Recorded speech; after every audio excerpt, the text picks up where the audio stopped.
이제 재산은 내가 Why aren't you 정리하면 돼. answering? 그 The 말이 chairman is 병실 critical 안에 right now. We 울려 need to make a 퍼졌습니다. decision fast. 통화로 말한 사람은 아내였습니다.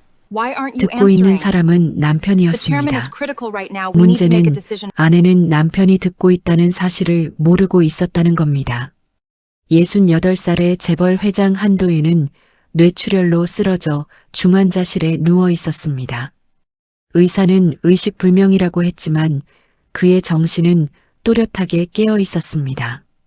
그리고 곧이어 들려온 자식들의 대화는 아내의 말보다 더 깊은 상처를 남겼습니다. 평생을 바쳐 쌓아 올린 돈과 명예와 가족이 단 며칠 만에 전부 거짓이었다는 것이 드러난 겁니다. 그런데 이상한 일이 벌어졌습니다.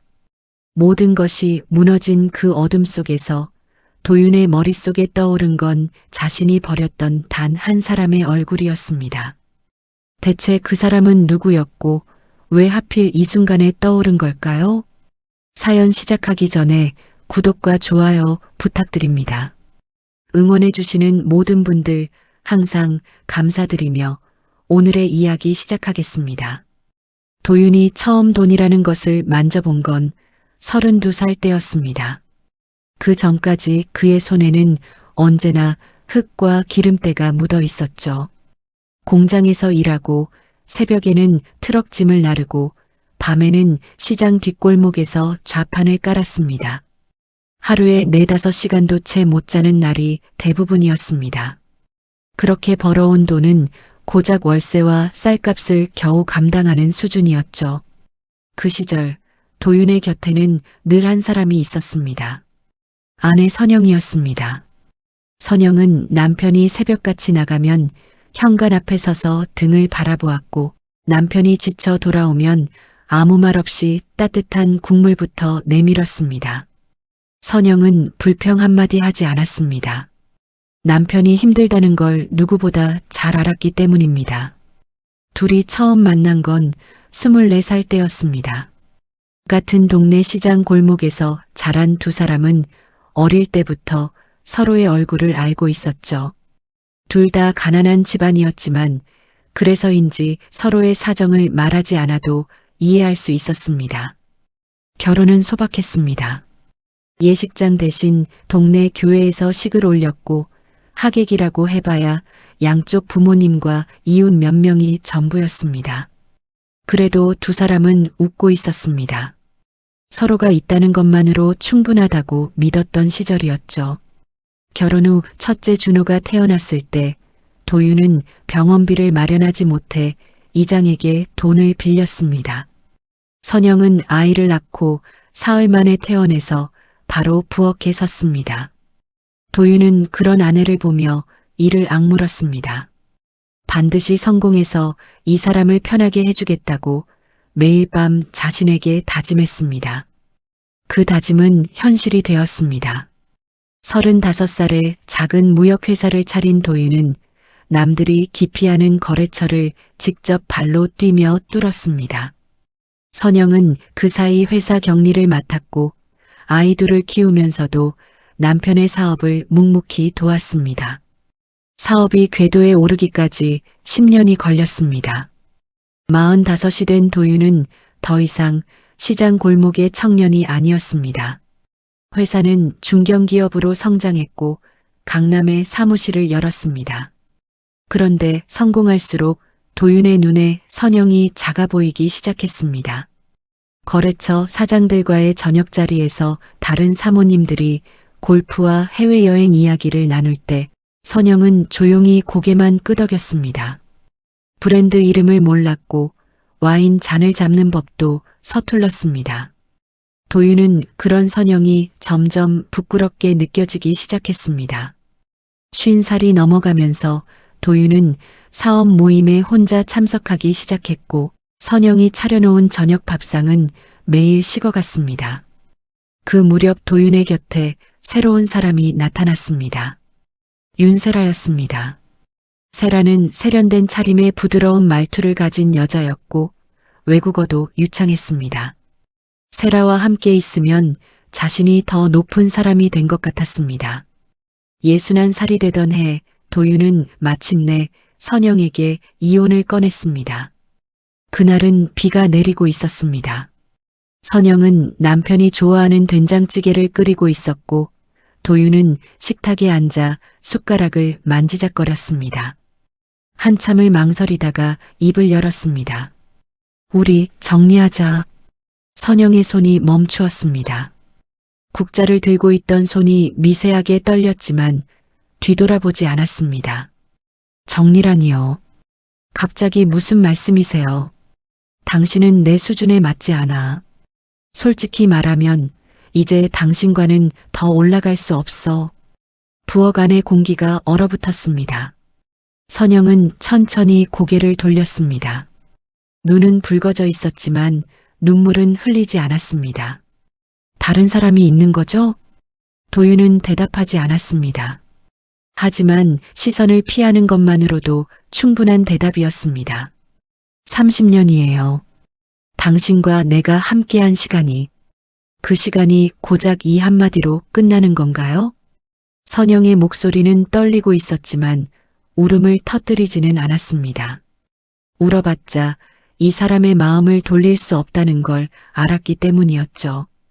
도윤은 테이블 위에 서류 봉투를 꺼내 놓았습니다. 이혼 합의서였습니다. 이미 변호사를 통해 준비해 온 것이었습니다. 위자료 항목에는 큰 금액이 적혀 있었지만 선영의 눈에는 그 숫자가 보이지 않았습니다. 아이들은 내가 데리고 갈 거야. 준호도 지우도 내 밑에서 키우는 게 맞아. 선영의 눈이 크게 떠졌습니다. 이혼은 받아들일 수 있었습니다. 하지만 아이들까지 빼앗기는 건 다른 문제였습니다. 아이들한테도 물어봐야 하는 거 아닌가요? 이미 이야기했어. 둘 다 나와 함께하기로 했다. 그 말은 칼보다 날카로웠습니다. 선영은 무릎에 힘이 빠지는 것을 느꼈습니다. 부엌 조리대를 손으로 짚어야 겨우 서 있을 수 있었습니다. 30년간 밥을 짓고 빨래를 하고 아이들을 돌보고 남편의 사업을 도왔던 시간이 한꺼번에 무너져 내리는 기분이었습니다. 도윤은 자리에서 일어났습니다. 된장찌개는 이미 끓어 넘치고 있었지만 아무도 불을 끄지 않았습니다. 도윤은 현관을 향해 걸어가며 뒤돌아보지 않았습니다. 예전에는 새벽마다 그 등을 보며 응원했었는데 이제 그 등은 자신을 버리고 떠나는 모습이 되어 있었습니다. 현관문이 닫히는 소리가 울렸습니다. 그리고 그 소리와 함께 선영의 30년이 끝났습니다. 이혼은 빠르게 진행되었습니다. 도윤의 변호사들이 모든 절차를 주도했고 선영은 별다른 조건 없이 서류에 도장을 찍었습니다. 이혼 후 3개월 만에 도윤은 세라와 재혼했습니다. 호텔 연회장에서 성대한 결혼식이 열렸고 도윤은 세라의 손을 잡고 카메라 앞에서 환하게 웃었습니다. 그 무렵 선영은 서울을 떠났습니다. 작은 가방 하나에 옷 몇 벌을 넣고 지방의 작은 도시로 내려갔습니다. 시장 골목에 작은 국밥집을 차렸고 새벽 5시부터 일어나 국을 끓였습니다. 아이들에게서는 연락이 오지 않았습니다. 준호에게 전화를 걸어봤지만 신호만 울리다 끊어졌고 지우에게 보낸 문자에도 답장은 없었습니다. 자식들마저 등을 돌린 것이었죠. 선영은 매일 밤 가게 문을 닫고 나면 빈 식탁 앞에 혼자 앉아 국밥 한 그릇을 떠먹었습니다. 아무도 기다리지 않는 집으로 돌아가는 길은 30년 전 가난하던 시절보다 더 외로웠습니다. 한편 도윤은 만족스러운 나날을 보내고 있었습니다. 하지만 밤이 되면 가끔, 정말 가끔 선영의 얼굴이 스쳐 지나갔습니다. 비 오는 날 현관에서 우산을 들고 기다리던 모습, 공장에서 다친 손을 소독해주던 조심스러운 손길. 하지만 도윤은 그 기억을 애써 밀어냈습니다. 성공한 사람에게는 그에 걸맞은 사람이 필요하다고 스스로에게 되뇌었습니다. 그러나 세상은 그렇게 단순하지 않았습니다. 버린 사람은 잊을 수 있어도 버려진 사람은 잊지 못합니다. 그리고 때로는 버린 쪽이 더 큰 대가를 치르게 됩니다. 도윤은 아직 그 사실을 몰랐습니다. 재혼 후 7년이 흘렀습니다. 68살이 된 도윤은 여전히 회사의 중심에 서 있었습니다. 모든 결정은 도윤의 입에서 나왔고 모든 보고서는 도윤의 책상 위에 쌓였습니다. 문제는 몸이었습니다. 아침마다 머리가 무거웠고 눈앞이 흐릿해지는 순간이 잦아졌습니다. 회의 중에 갑자기 왼쪽 손이 저려오는 날도 있었습니다.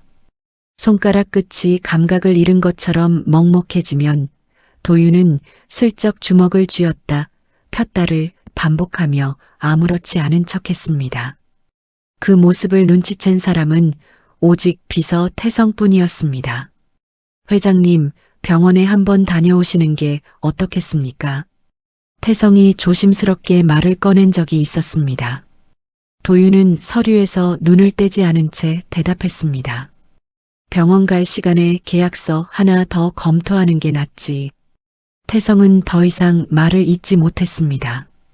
도윤의 목소리에는 짜증이 묻어 있었고 그 짜증 뒤에는 두려움이 숨어 있다는 걸 태성은 느끼고 있었습니다. 도윤이 자신의 몸을 돌보지 않은 데에는 이유가 있었습니다. 멈추면 무너질 것 같았기 때문입니다. 가만히 앉아 있으면 생각이 많아졌고 생각이 많아지면 과거가 떠올랐습니다. 선영의 얼굴이 이혼을 통보하던 날 부엌의 된장찌개 냄새가 머릿속을 스쳐 지나갔습니다. 그래서 도윤은 더 바쁘게 움직였습니다. 마치 일이라는 벽 뒤에 숨으면 과거가 자신을 찾아오지 못할 거라고 믿는 것처럼 그날도 평소와 다를 것 없는 아침이었습니다. 도윤은 6시에 일어나 양복을 챙겨 입었습니다. 거울 앞에 서니 얼굴이 유난히 창백해 보였습니다. 눈 밑에는 검은 그림자가 짙게 내려앉아 있었고 넥타이를 매는 손이 미세하게 떨렸습니다. 세라는 침대에서 일어나지 않았습니다. 도윤이 현관문을 열고 나갈 때 침실에서는 세라의 고른 숨소리만 들려왔습니다. 문득 오래전 선영이 매일 아침 현관 앞에 서서 자신의 등을 바라보던 모습이 떠올랐습니다. 하지만 그 생각은 1초도 채 되지 않아 사라졌습니다. 회사에 도착한 건 8시 반이었습니다. 오전에는 해외 바이어와의 화상회의가 잡혀 있었고 오후에는 신규 투자건에 대한 임원회의가 예정되어 있었습니다. 화상회의는 1시간 반 정도 이어졌습니다. 하지만 회의가 끝나갈 무렵 화면 속 글씨가 흐릿하게 번져 보이기 시작했습니다. 도윤은 안경을 벗었다가 다시 쓰며 눈을 깜빡였습니다. 오후 2시 임원회의가 시작되었습니다. 회의실에는 12명의 임원이 둥근 테이블에 둘러앉아 있었습니다. 도윤은 상석에서 신규 투자건을 설명하기 시작했습니다. 직접 발굴한 프로젝트였기 때문에 누구보다 열정적으로 말을 이어갔습니다. 그런데 30분쯤 지났을 때였습니다. 도윤의 목소리가 갑자기 느려지기 시작했습니다. 머릿속에는 할 말이 가득했는데 입이 따라오지 않았습니다. 혀가 무거워진 것처럼 말이 꼬이기 시작했고 손에 쥐고 있던 볼펜이 스르르 미끄러져 바닥에 떨어졌습니다. 회장님, 괜찮으십니까? 맞은편 전무가 걱정스러운 표정으로 물었습니다. 도윤은 손을 들어 괜찮다는 제스처를 취하려 했지만 왼팔이 올라가지 않았습니다. 그 순간 시야가 급격하게 좁아졌습니다. 형광등 불빛이 눈부시게 밝아졌다가 순식간에 어두워졌고 임원들의 얼굴이 일그러지며 멀어져 갔습니다. 도윤의 몸이 옆으로 기울어지며 의자에서 미끄러졌습니다. 바닥에 쓰러지는 둔탁한 소리가 회의실 전체에 울렸습니다. 회장님, 여러 사람이 동시에 소리쳤습니다. 태성이 가장 먼저 도윤 곁으로 달려갔습니다. 도윤의 얼굴은 하얗게 질려 있었고 입술은 파르스름하게 변해 있었습니다. 구급차 불러요. 회장님, 태성은 도윤의 손을 잡으며 말했습니다. 도윤의 손은 차갑고 축축했습니다. 입술이 떨리며 뭔가를 말하려는 것 같았지만 소리는 나오지 않았습니다. 구급차가 도착하기까지 10분 남짓이었지만 그 자리에 있던 모든 사람에게는 1시간처럼 느껴졌습니다. 도윤은 산소 마스크를 쓴 채 병원으로 이송되었습니다. 병원 응급실에서 내려진 진단은 급성 뇌출혈이었습니다. 수술은 4시간 넘게 이어졌고 복도에서 기다리던 태성은 수술실 위에 빨간 불이 꺼지기만을 바라보고 있었습니다.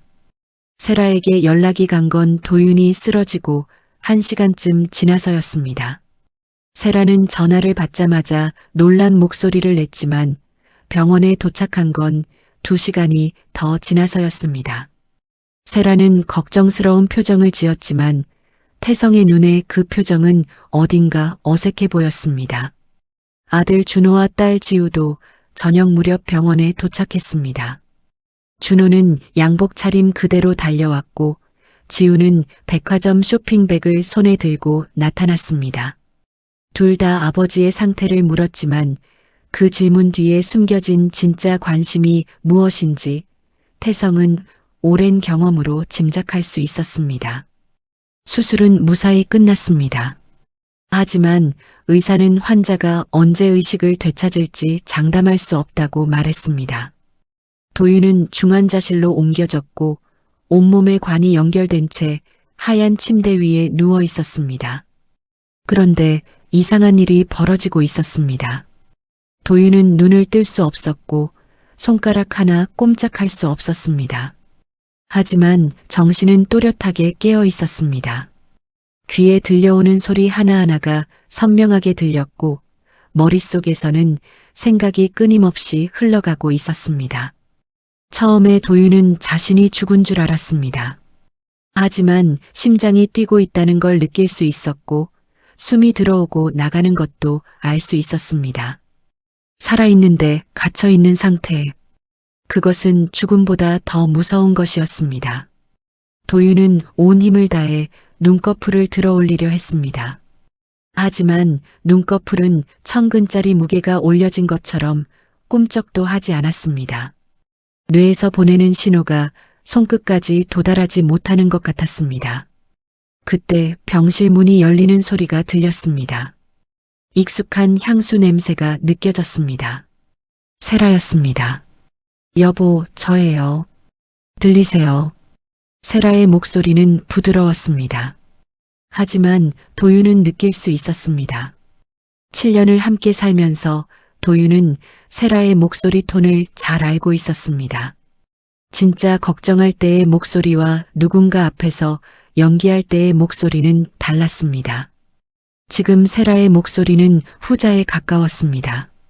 세라는 도윤의 손을 잠깐 잡았다가 놓았습니다. 그 손길은 짧고 가벼웠습니다. 선영이 언제나 두 손으로 남편의 손을 감싸며 오래 잡고 있던 것과는 달랐습니다. 도윤은 그 차이를 지금에서야 느끼고 있었습니다. 세라가 나간 뒤 도윤은 어둠 속에 혼자 남겨졌습니다. 심장 박동 모니터의 규칙적인 소리만이 병실을 채우고 있었습니다. 평생을 달려왔는데 결국 이렇게 멈춰버렸습니다. 누군가를 불러도 대답할 수 없고 도움을 요청할 수도 없는 이 어둠 속에서 도윤은 난생 처음 완전한 무력감을 느꼈습니다. 그리고 그 무력감 속에서 도윤은 곧 자신이 듣고 싶지 않았던 것들을 듣게 될 예정이었습니다. 도윤이 중환자실에 누운 지 사흘째 되는 날이었습니다. 병실에는 여전히 심장 박동 모니터의 규칙적인 소리만 울리고 있었습니다. 삑, 삑, 삑. 그 소리는 도윤이 아직 살아있다는 유일한 증거였습니다. 도윤은 여전히 눈을 뜰 수 없었습니다. 손가락 하나 움직일 수 없었고 입술을 벌릴 수도 없었습니다. 하지만 귀는 살아있었습니다. 간호사가 들어와 링거를 교체하는 소리, 복도에서 들려오는 다른 환자 가족들의 발자국 소리, 창밖에서 희미하게 들려오는 자동차 경적 소리까지 도윤의 귀는 모든 소리를 빠짐없이 받아들이고 있었습니다. 사흘 동안 도윤은 어둠 속에서 많은 생각을 했습니다. 처음에는 공포가 앞섰습니다. 이대로 평생 깨어나지 못하면 어쩌나, 이 상태로 죽게 되면 어쩌나 하는 두려움이 온몸을 짓눌렀습니다. 하지만 시간이 지나면서 공포보다 더 견디기 힘든 감정이 찾아왔습니다. 바로 외로움이었습니다. 세라는 하루에 한 번 병실에 들렀습니다. 하지만 머무는 시간은 길어야 30분이었습니다. 들어와서 간호사에게 상태를 묻고 침대 옆에 잠깐 앉았다가 전화가 왔다며 나가곤 했습니다. 준호와 지우는 이틀에 한 번 얼굴을 비추었고 올 때마다 의사를 찾아가 회복 가능성에 대해 물었습니다. 아버지의 손을 잡고 이야기를 건넨 적은 단 한 번도 없었죠. 도윤은 그 사실을 알고 있었습니다. 귀가 들리니까요. 누가 오고 얼마나 머물다 가는지, 누가 자신의 손을 잡아주는지, 아무도 잡아주지 않는지 전부 알고 있었습니다. 그 알미 도윤을 더욱 깊은 외로움 속으로 밀어 넣었습니다. 그날은 오후 4시쯤이었습니다. 간호사가 나간 뒤 병실은 조용해졌고 도윤은 어둠 속에서 희미하게 졸음이 찾아오는 것을 느끼고 있었습니다. 그때 병실 문이 열리는 소리가 들렸습니다. 하이힐이 바닥을 두드리는 또각또각하는 발소리. 세라였습니다. 세라는 평소처럼 침대 옆 의자에 앉았습니다. 하지만 이번에는 분위기가 달랐습니다. 도윤의 손을 잡지도 않았고 말을 걸지도 않았습니다. 잠시 침묵이 흐른 뒤 세라가 가방에서 전화기를 꺼내는 소리가 들렸습니다. 전화를 거는 듯한 신호음이 울렸습니다. 세라는 분명 도윤이 아무것도 듣지 못한다고 생각하고 있었을 겁니다. 의사가 의식불명이라고 했으니까요. 세라에게 남편은 귀가 막힌 인형이나 다름없었을 겁니다. 전화가 연결되자 세라의 목소리가 달라졌습니다. 병실에서 남편에게 말을 걸 때의 그 부드럽고 걱정스러운 톤이 아니었습니다. 평소 친한 사람에게 하는 것처럼 편하고 어딘가 가벼운 목소리였습니다. 나야. 응, 지금 병원이야. 상대방이 뭔가를 말하는 듯 했습니다. 세라는 짧게 웃었습니다. 아직 그대로야. 의사가 언제 깨어날지 모른다고 하더라고. 도윤의 가슴이 서늘해지기 시작했습니다. 세라의 말투에서 걱정이라는 감정이 전혀 느껴지지 않았기 때문입니다. 마치 날씨 이야기를 하듯 별일 아니라는 듯이 말하고 있었습니다. 그래서 말인데 변호사한테 미리 연락해놨어. 이대로 가면 재산은 내가 정리하면 돼. 법적으로 배우자가 우선이잖아. 그 말이 도윤의 귀에 꽂히는 순간 심장이 한 박자 멈추는 것 같았습니다. 도윤은 자신이 잘못 들은 줄 알았습니다. 자신의 아내가 남편이 의식불명으로 누워있는 바로 그 옆에서 재산 이야기를 하고 있었습니다. 위임장은 벌써 준비해뒀어. 혹시 모르니까 빨리 움직이는 게 좋을 것 같아서.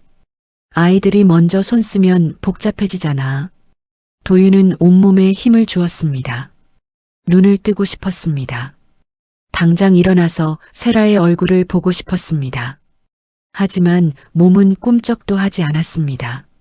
손가락 하나 움직이지 못한 채 도윤은 그 말을 들을 수밖에 없었습니다. 세라의 통화는 계속되었습니다. 걱정 마. 이 사람이 깨어나든 못 깨어나든 내 몫은 확보해 놓을 거야. 7년이나 같이 살았는데 그 정도는 받아야지. 7년. 세라는 7년이라는 시간을 말했습니다. 하지만 그 7년은 도윤이 생각했던 것과 전혀 다른 의미였습니다. 도윤에게 7년은 함께한 시간이었지만 세라에게 7년은 투자한 시간이었던 겁니다. 사랑이 아니라 계산이었습니다. 처음부터 끝까지. 도윤의 눈가에서 눈물이 흘러내렸습니다. 눈을 감고 있었지만 눈물은 눈꺼풀 사이로 스며나와 관자놀이를 타고 베개 위로 떨어졌습니다. 세라는 그 눈물을 보지 못했습니다. 전화기에 온 신경이 쏠려 있었으니까요. 응, 알겠어. 내일 변호사 만나기로 했으니까. 끊을게. 세라는 전화를 끊었습니다. 그리고 의자에서 일어나며 가방을 챙기는 소리가 들렸습니다. 나가기 전에 세라는 한마디를 던졌습니다. 여보, 나 이만 갈게요. 푹 쉬세요. 그 목소리는 다시 부드러워져 있었습니다. 방금 전 전화 통화에서의 차가운 목소리와는 완전히 다른, 누군가 듣고 있을지 모른다는 경계가 담긴 목소리였습니다. 도윤은 그 이중성을 정확하게 느꼈습니다. 병실 문이 닫혔습니다. 하이힐 소리가 복도를 따라 점점 멀어져 갔습니다. 도윤은 어둠 속에 다시 혼자 남겨졌습니다. 조용한 병실에서 심장 박동 모니터만이 변함없이 울리고 있었습니다. 하지만 도윤의 마음속은 폭풍이 지나간 것처럼 엉망이었습니다. 숨을 쉬고 있는데도 가슴이 답답했고 눈물이 멈추지 않았습니다. 도윤은 생각했습니다. 선영을 버리고 세라를 선택했던 그날을, 세련되고 화려하고 자신의 수준에 맞는 사람이라고 믿었던 그 여자가 결국 자신에게 원했던 것은 단 하나, 돈이었습니다. 처음부터 사랑이 아니었는지도 모릅니다. 세라의 미소가, 세라의 다정한 말투가, 세라의 손길이 전부 연기였을 수도 있다는 생각이 들자 도윤은 온몸이 차갑게 식어가는 것을 느꼈습니다. 그리고 그 순간 선영의 모습이 떠올랐습니다. 공장에서 돌아오면 아무 말 없이 따뜻한 물에 남편의 발을 담가주던 선영. 사업이 힘들어 고개를 숙이고 있으면 등을 토닥이며 괜찮을 거라고 말해주던 선영. 그 사람은 돈 때문에 곁에 있었던 게 아니었습니다. 아무것도 없던 시절부터, 돈이 한 푼도 없던 그 시절부터 선영은 곁에 있었습니다. 도윤은 처음으로 혼자라는 현실을 온몸으로 체감했습니다. 재벌 회장이라는 이름, 수천억의 재산, 화려한 인맥. 그 어떤 것도 지금 이 순간 자신의 손을 진심으로 잡아줄 사람 하나 만들어주지 못했습니다. 돈으로 살 수 있는 것들은 많았지만 진심은 돈으로 살 수 없었습니다. 눈물이 다시 흘렀습니다. 이번에는 세라에 대한 배신감 때문이 아니었습니다. 자신이 버린 사람에 대한 후회, 그리고 지금 이 자리에 아무도 없다는 쓸쓸함 때문이었습니다. 도윤은 어둠 속에서 소리 없이 중얼거렸습니다. 입술이 움직이지 않았으니 실제로 소리가 난 것은 아니었지만 머릿속으로 분명하게 말했습니다. 선영 씨, 미안합니다. 그 말은 아무에게도 전해지지 않았습니다. 병실에는 심장 박동 소리만 울리고 있었고 도윤의 참회는 어둠 속에 그대로 묻혔습니다. 하지만 도윤은 알고 있었습니다. 이 어둠 속에서 듣게 될 이야기가 아직 끝나지 않았다는 것을. 세라의 통화를 들은 다음 날이었습니다. 도윤은 밤새 잠을 이루지 못했습니다. 눈을 감고 있으니 잠을 자는 것처럼 보였겠지만 머릿속은 한순간도 쉬지 못했습니다. 세라의 목소리가 계속 귓가에 맴돌았습니다. 이대로 가면 재산은 내가 정리하면 돼. 그 말이 머릿속에서 반복될 때마다 가슴 한쪽이 쓰리게 아파왔습니다. 하지만 도윤은 아직 희망을 놓지 않았습니다. 세라는 그렇다 치더라도 아이들은 다를 거라고 생각했습니다. 준호와 지우, 자신의 피를 나눈 자식들.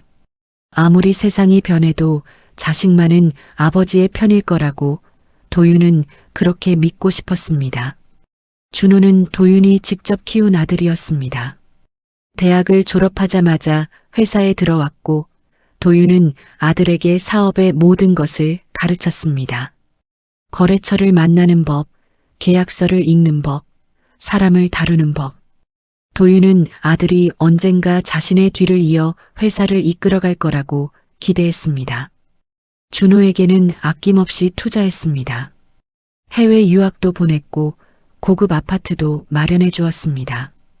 지우도 마찬가지였습니다. 딸이라고 차별한 적은 없었습니다. 원하는 것은 무엇이든 해주었고 결혼할 때도 성대한 예식을 올려주었습니다. 도윤은 자식들에게 돈과 기회를 아끼지 않았습니다. 다만 한 가지, 시간만은 충분히 주지 못했죠. 회사 일에 매달리느라 아이들의 학교 행사에 가본 적이 손에 꼽을 정도였고 가족 여행이라는 건 거의 해본 적이 없었습니다. 그래도 도윤은 자식들이 자신을 사랑한다고 믿었습니다. 명절마다 찾아왔고 생일에는 선물을 보내왔으니까요.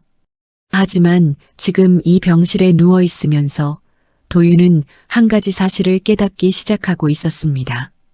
사흘째 입원해 있는데 준호도 지우도 아버지의 손을 잡고 이야기를 나눈 적이 단 한 번도 없었다는 것을.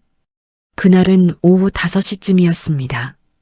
병실 밖 복도에서 익숙한 발자국 소리가 들려왔습니다. 두 사람이 나란히 걸어오는 소리였습니다. 한쪽은 묵직한 구두 소리, 다른 한쪽은 가벼운 힐 소리.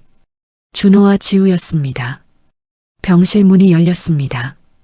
두 사람이 들어와 침대 옆에 섰습니다. 잠시 침묵이 흘렀습니다. 도윤은 어둠 속에서 귀를 기울였습니다. 아이들이 무슨 말을 할지, 어떤 얼굴로 자신을 바라보고 있을지 궁금했습니다. 준호가 먼저 입을 열었습니다. 하지만 그 말은 아버지를 향한 것이 아니었습니다. 의사 만나봤어. 깨어날 가능성이 낮다고 하더라. 준호의 목소리는 낮고 차분했습니다. 감정이 실려있지 않았습니다. 마치 회사에서 보고를 하듯 사실만을 전달하는 톤이었습니다. 도윤은 그 목소리에서 걱정이나 슬픔을 찾으려 했지만 찾을 수가 없었습니다. 그래서 어떻게 할 건데? 지우가 물었습니다. 지우의 목소리도 담담했습니다. 아버지가 의식불명으로 누워있는 바로 그 앞에서 두 자식은 서로를 바라보며 이야기하고 있었습니다. 상속 정리부터 해야지. 이 상태가 길어지면 회사 운영에 문제가 생겨. 상속?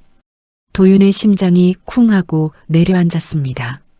아들의 입에서 나온 첫 번째 단어가 상속이었습니다. 아버지의 회복이 아니라 아버지의 재산이 먼저였습니다. 새어머니가 변호사를 만났다는 소리 들었어. 우리도 빨리 움직여야 해. 준호의 목소리에 긴장감이 묻어났습니다. 하지만 그 긴장은 아버지의 건강 때문이 아니었습니다.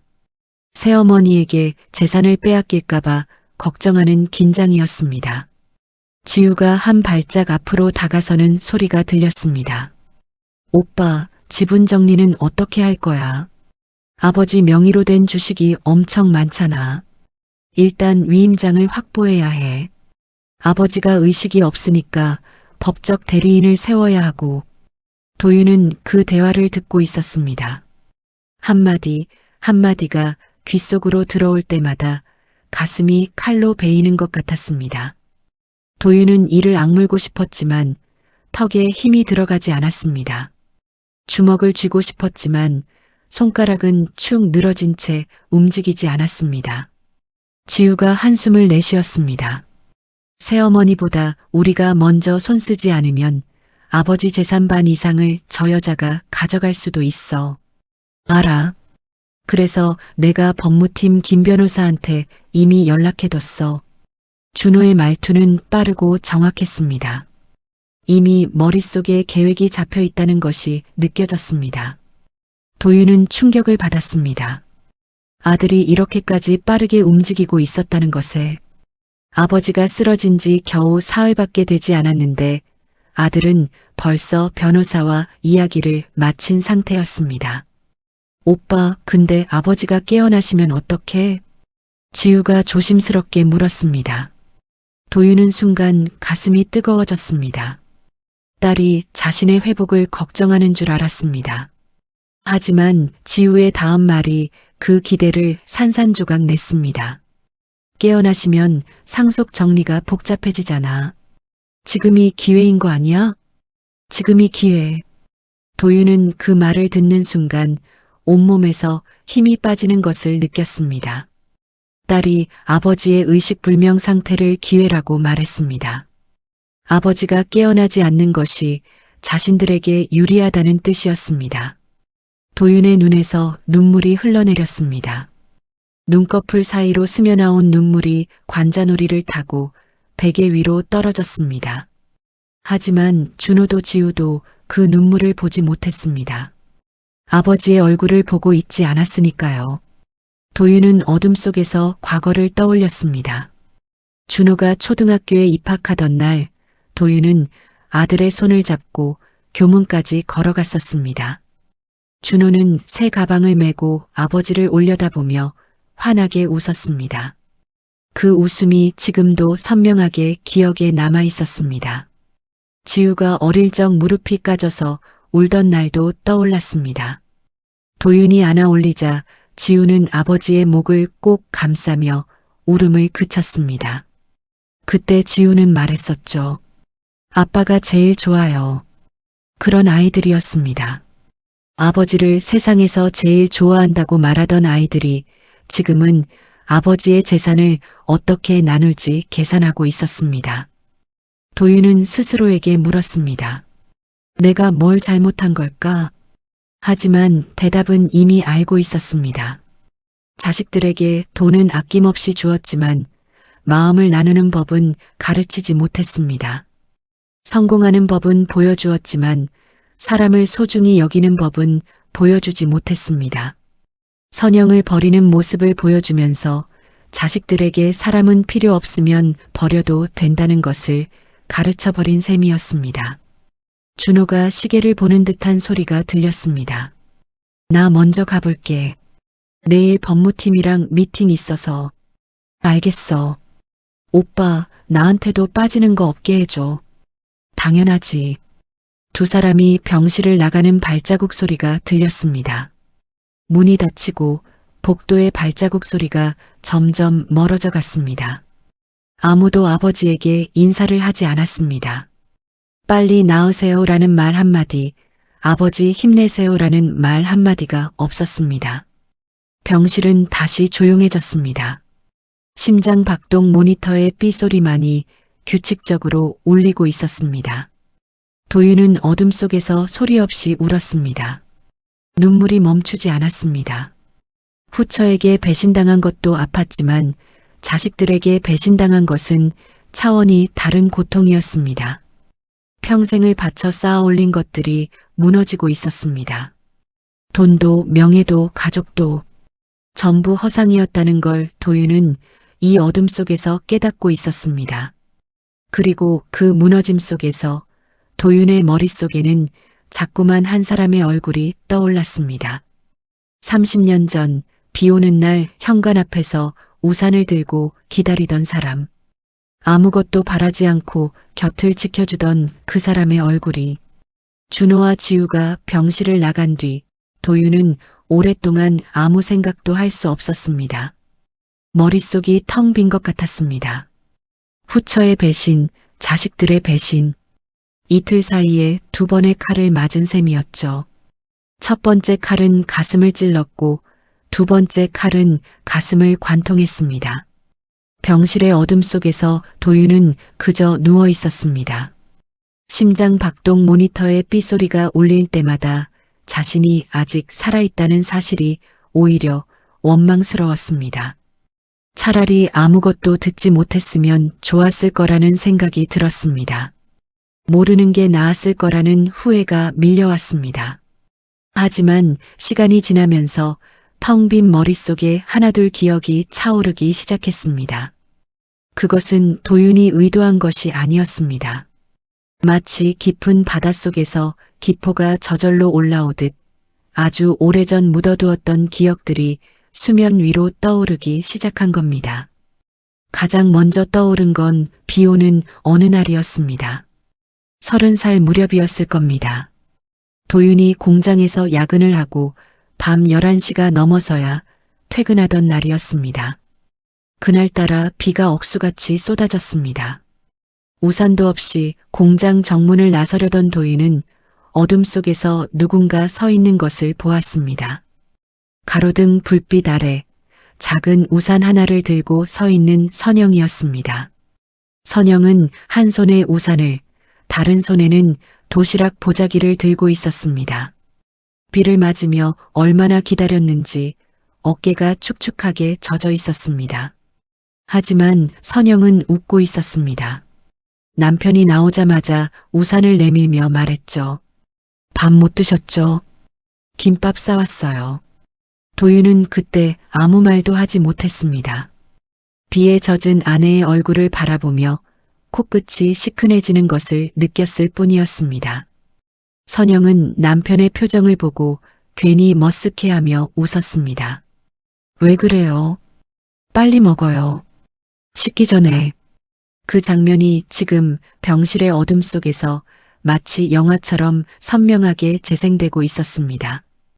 도윤은 그 기억 속의 선영을 바라보며 가슴이 먹먹해지는 것을 느꼈습니다. 비를 맞으면서까지 남편을 기다리던 그 사람, 도시락 하나 건네며 환하게 웃던 그 사람, 또 다른 기억이 떠올랐습니다. 36살 때 도윤이 처음 사업을 시작하면서 빚을 크게 진 적이 있었습니다. 거래처에서 물건값을 떼먹혀서 한꺼번에 3천만 원이 넘는 손해를 봤습니다. 그 돈은 은행에서 빌린 것이었고 갚지 못하면 집이 경매로 넘어갈 상황이었습니다. 도윤은 그날 밤 거실에 앉아 머리를 감싸 쥐고 있었습니다. 아무런 해결책이 보이지 않았습니다. 사업을 접어야 하나, 다시 공장으로 돌아가야 하나, 온갖 생각이 머릿속을 헤집어 놓고 있었습니다. 그때 선영이 거실로 나왔습니다. 아이들을 재우고 온 모양이었습니다. 선영은 남편의 옆에 조용히 앉았습니다. 아무 말도 하지 않았습니다. 그냥 옆에 앉아서 남편의 등을 천천히 쓸어주었습니다. 한참을 그렇게 있다가 선영이 조용히 말했습니다. 당신 괜찮을 거예요. 우리가 못 먹고 못 살아본 사람들이에요. 다시 시작하면 돼요. 그 말 한마디가 도윤에게는 세상 어떤 투자금보다 큰 힘이 되었습니다. 선영은 빚이 얼마인지 어떻게 갚을 건지 따지지 않았습니다. 그냥 괜찮을 거라고, 다시 하면 된다고 그렇게만 말해주었습니다. 도윤은 그 순간 아내의 어깨에 고개를 기대고 한참을 울었습니다. 어른이 되어 처음 흘린 눈물이었습니다. 기억은 꼬리에 꼬리를 물고 이어졌습니다. 40살 무렵 도윤이 과로로 위경련을 일으켜 병원에 실려간 적이 있었습니다. 선영은 일주일 동안 병원에서 남편 곁을 지켰습니다. 간이 침대에서 쪽잠을 자면서 남편의 죽을 직접 쑤어 먹였습니다. 병원 복도에서 의사를 붙잡고 남편의 상태를 물을 때 선영의 손은 떨리고 있었습니다. 하지만 도윤 앞에서는 절대 불안한 표정을 짓지 않았습니다. 늘 웃으며 말했죠. 금방 나을 거예요. 걱정 마세요. 도윤은 그때의 선영과 지금의 세라를 비교하고 있었습니다. 세라는 병원에 와서 30분도 안 되어 나가버렸습니다. 남편의 손을 잡은 시간은 고작 몇 초였습니다. 그리고 남편 옆에서 재산 정리 전화를 했습니다. 반면 선영은 간이 침대에서 일주일을 버텼습니다.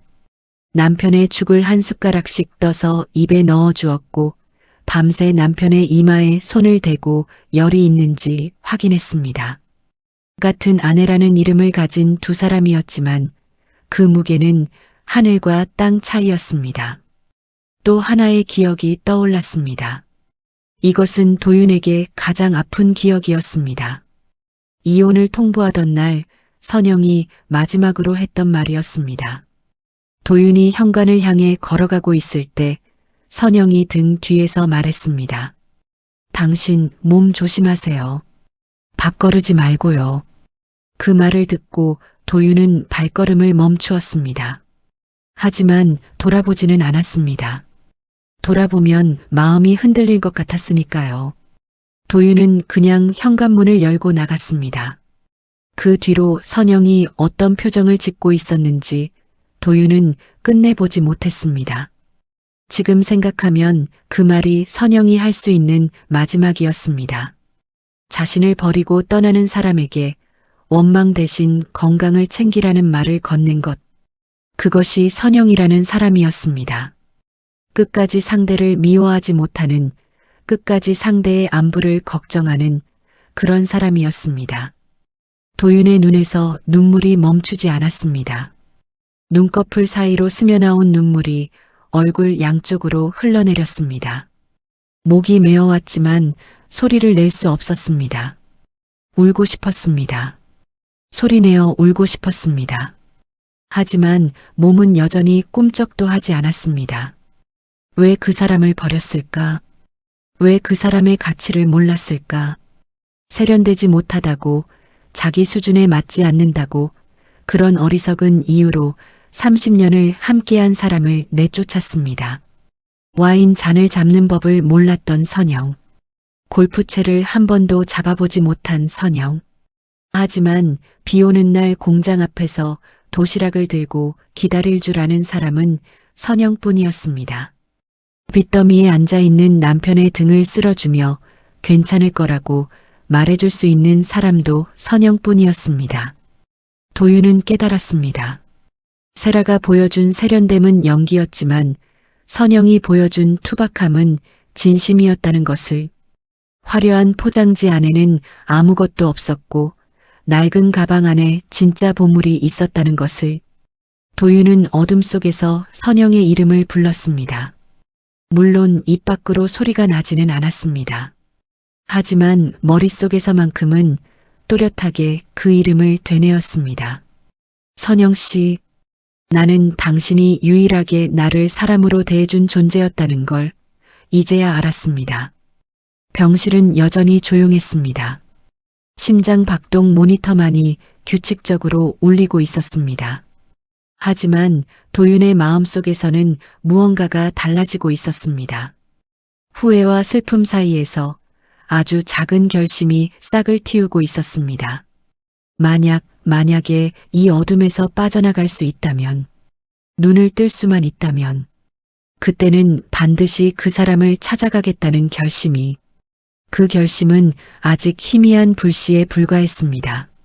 하지만 그 불씨는 도윤의 가슴 속에서 조용히 그러나 분명하게 타오르기 시작하고 있었습니다. 도윤이 의식불명 상태로 누워있은 지 열흘째 되는 날이었습니다. 의사들은 가능성이 낮다고 했지만 기적은 일어났습니다. 새벽 4시쯤 도윤의 오른손 검지가 미세하게 움직였습니다. 그로부터 이틀 뒤 도윤은 눈을 떴습니다. 처음에는 천장의 형광등 불빛이 눈부셔서 다시 눈을 감았습니다. 그리고 천천히, 아주 천천히 눈꺼풀을 들어 올렸습니다. 옆에서 졸고 있던 태성이 그 순간을 목격했습니다. 회장님, 눈 뜨셨습니까? 태성의 목소리가 떨리고 있었습니다. 도윤은 입술을 달싹거렸지만 소리는 나오지 않았습니다. 대신 고개를 아주 살짝 끄덕였습니다. 태성의 눈가가 붉어졌습니다. 열흘 동안 회장의 곁을 가장 오래 지킨 사람은 가족이 아닌 비서였습니다. 검사 결과 뇌출혈 후유증으로 왼쪽 팔다리에 마비가 남아 있었지만 의식은 완전히 돌아온 상태였습니다. 의사는 재활 치료를 하면 걸을 수 있을 거라고 했습니다. 도윤은 고개를 끄덕이며 의사의 말을 들었지만 머릿속은 이미 다른 곳에 가 있었습니다. 세라와 아이들에게도 연락이 갔습니다. 세 사람 모두 병원으로 달려왔습니다. 세라는 눈물까지 글썽이며 남편의 손을 잡았습니다. 여보, 정말 다행이에요. 얼마나 걱정했는지 몰라요. 도윤은 아내의 얼굴을 물끄러미 바라보았습니다. 이 사람이 자신의 옆에서 재산 정리 전화를 했다는 걸 알고 있었습니다. 하지만 아무 말도 하지 않았습니다. 표정도 바꾸지 않았습니다. 세라는 남편의 반응 없는 눈빛에 잠깐 당황한 듯 했지만 곧 웃으며 이불을 여며주었습니다. 준호가 다가왔습니다.